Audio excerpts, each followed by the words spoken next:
kalian merasa sedih karena terlahir sebagai WNI, maka mungkin kalian perlu nonton laga Indonesia versus Oman sejenak. Memang, nonton laga itu tidak membuat nilai tukar rupiah menguat, atau membuat kita lupa atas kasus korupsi Pak Tua yang bisa dapat 1 M per hari secara cuma-cuma. Tapi di laga ini, kita bisa melihat seorang kiper yang mungkin membuat kita lebih bersyukur. Siapa lagi kalau bukan Emil Audero? Kalau kita ingat, padahal dulu membawa Kang Emil ini terasa seperti mimpi yang tak bakal kesampaian. Namun penampilannya di laga melawan Oman sanggup bikin bangga seluruh masyarakat Indonesia. Emil bahkan menjadi man of the match di laga tersebut. Lalu, seperti apa penampilan Emil Audero di laga versus Oman, sehingga membuat seluruh masyarakat Indonesia bangga dengannya? Simak ulasannya berikut.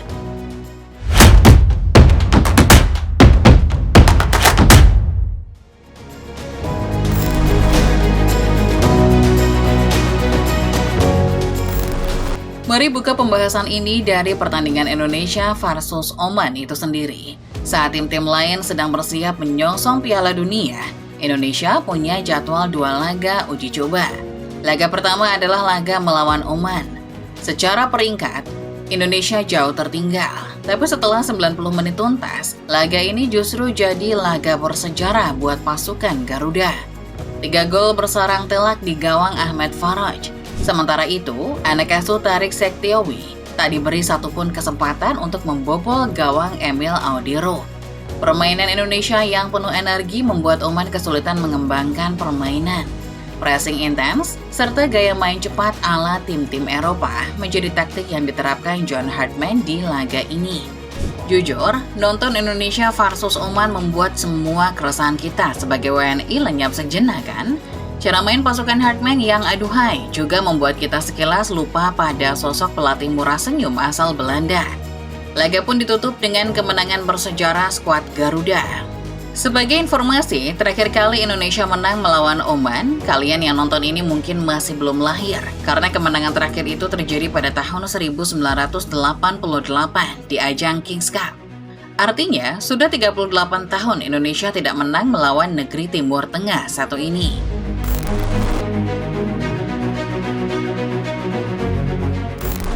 Kita bisa menyorot banyak pemain di laga Indonesia versus Oman. Rizky Ridho yang mendadak diplot main lebih ofensif, Donitri yang meliuk-liuk di sektor sayap, atau oleh Romani yang kembali mempertontonkan selebrasi khasnya di hadapan GBK. Tapi tak ada pemain yang lebih bersinar daripada Emil Audero. Emil mendapat kepercayaan turun sebagai starter di laga melawan Oman ini. Sang kiper berdarah Italia itu pun menjawabnya dengan begitu ciamik. Ada satu momen di mana Emil menggagalkan tembakan keras pemain Oman dari luar kotak penalti. Lalu di momen lain, Kang Emil juga berhasil amankan bola rebound yang hendak disambar striker Oman.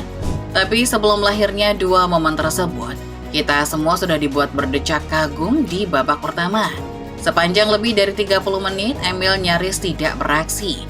Tapi pada menit 36, Indonesia mendapat hadiah penalti setelah pelanggaran Justin Hapner. Curiga sih, jangan-jangan Justin disuruh Emil biar doi paling nggak bisa nepis tembakan. Di momen inilah, Emil memperlihatkan kualitas yang bukan kaleng-kaleng. Kiper berdarah Mataram itu berhasil menggagalkan tembakan penalti Hatem Al-Rushadi dari titik putih. Ya, begitulah Kang Emil, sudah dasarnya jago. Penalti McTominay aja bisa doi save, apalagi ini cuma penalti dari pemain Oman. Tidak cuma piawai melakukan save, Emil juga menjadi inisiator build-up timnas. Kaki-kakinya yang lincah membuatnya mampu memainkan bola untuk membantu pemain lain membangun serangan. Emil pun dinobatkan menjadi man of the match, satu penghargaan yang membuatnya dipuji, tidak hanya oleh masyarakat, tapi juga oleh John Hartman.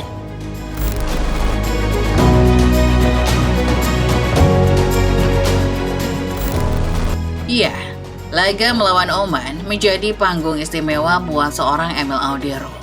Save hingga perannya sebagai inisiator build-up membuatnya dapat banyak pujian malam itu. Tapi, sekedar mengingatkan saja, skill Emil ini memang sudah setelan pabrik dari kompetisi kasta tertinggi Italia, Serie A. Memang, Emil tidak bisa membuat Cremonese terhindar dari jurang degradasi.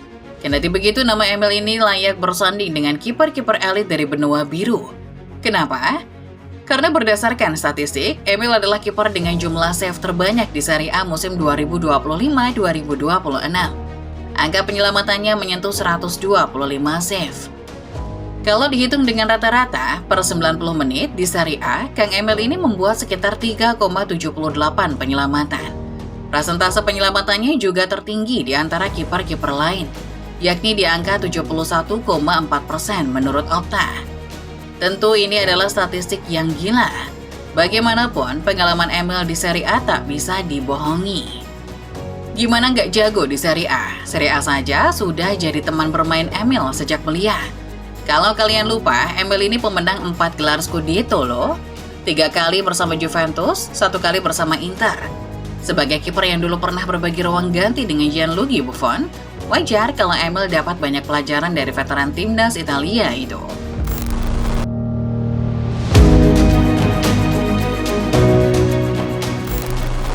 Sudah cukup lama Indonesia tidak punya kiper kelas jempolan, tapi sekalinya dapat masuk nama seperti Emil Audero ini. Kalau ditarik mundur, kalian ingat kan selucu apa kisah naturalisasi Emil Audero ini?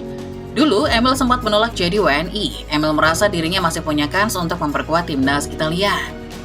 Kalau ingat masa lalu Emil, kalian juga pasti ingat bapak satu ini kan? Sebut saja namanya Pak Edi. Betul, Pak Edi ini adalah bapaknya Emil. Masih lekat diingatan betapa sombongnya beliau dulu. Waktu ditanya soal kans Emil memperkuat Indonesia beberapa tahun lalu, Pak Edi dengan entengnya bilang mimpi kali. Mimpi kali. Memang kedengarannya sombong, tapi kalau kita bercermin pada realita, yang dibilang ayahnya Emil itu memang benar adanya. Waktu itu PSSI masih dalam kondisi carut-marut. Jangankan main di Piala Dunia, jadi jagoan Asia saja sepertinya tak ada harapan. Wajar apabila waktu itu publik mengira membawa Emil Audero cuma sebatas mimpi. Namun waktu berlalu begitu cepat, Emil melihat kesempatan bahwa mungkin takdirnya ada pada timnas Indonesia. Awal tahun 2025, Emil resmi dinaturalisasi sebagai WNI. Tak lama setelahnya, ia pun bisa mengenakan seragam kebesaran Indonesia. Lihatlah sekarang, bahwa Pak Edi sekalipun bangga melihat putranya berkostum timnas Indonesia.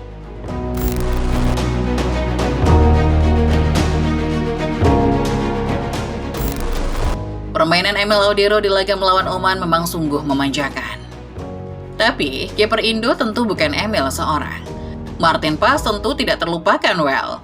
Sungguh beruntung timnas Indonesia ini, kiper yang satu kelas Serie A, yang satunya lagi kelas Eredivisie.